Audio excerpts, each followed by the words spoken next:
Let's consider the factors first. One of the biggest factors is fuel costs. Our KPIs compare the fuel economy for each asset. Part of the decision logic in determining asset lifecycle and asset replacement strategies is a difference in fuel costs between a new asset and an old asset. The greater that difference, the shorter the life cycle, or more important, to replace your older assets. Analyzing fuel spend across different assets helps in determining the best OEM and specifications for your fleet.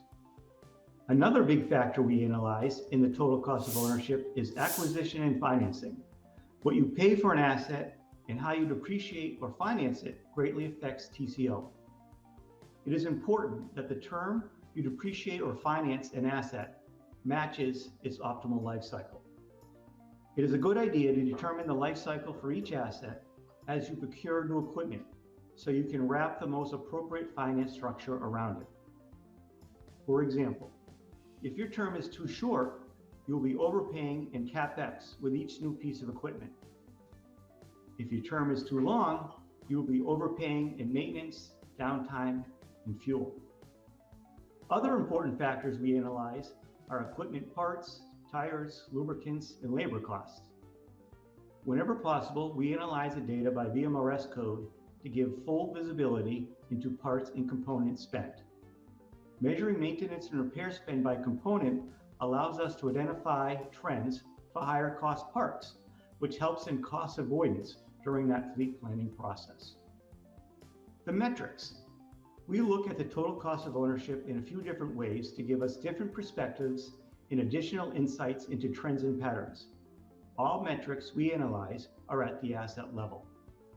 We look at any and all costs on a cost per mile and a cost per hour basis.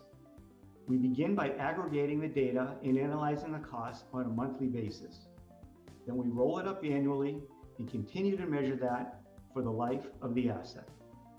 We also analyze spend in 1,000 or 10,000 mile increments. For example, if we want to focus just on tire spend, we filter out the tire VMRS codes to uncover tire spend trends throughout the life of an asset. Outlier spend for individual assets are called out for management to address. A few other metrics include overall asset utilization.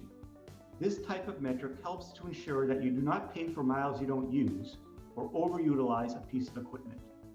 Asset intensity. This analyzes actual assets utilized with the total number of available assets. These metrics help manage optimal equipment needs.